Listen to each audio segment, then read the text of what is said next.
நான்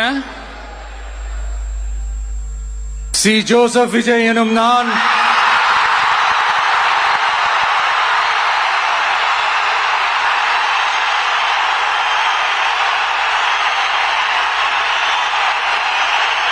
சட்டப்படி அமைக்கப்பெற்ற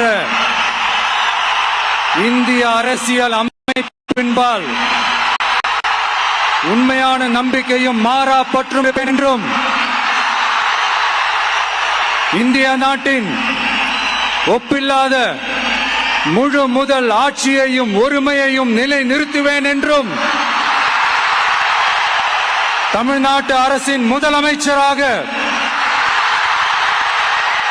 உண்மையாகவும் உளச்சான்றின்படியும் என் கடமைகளை நிறைவேற்றுவேன் என்றும் அரசியல் அமைப்பிற்கும் சட்டத்திற்கும் இணங்க அச்சமும் ஒருதலை சார்பும் இன்றி விருப்பு வெறுப்பை விலக்கி பலதரப்பட்ட மக்கள் அனைவருக்கும் நேர்மையானதை செய்வேன் என்றும் ஆண்டவன் மீது ஆணையிட்டு உறுதிமொழிகிறேன்.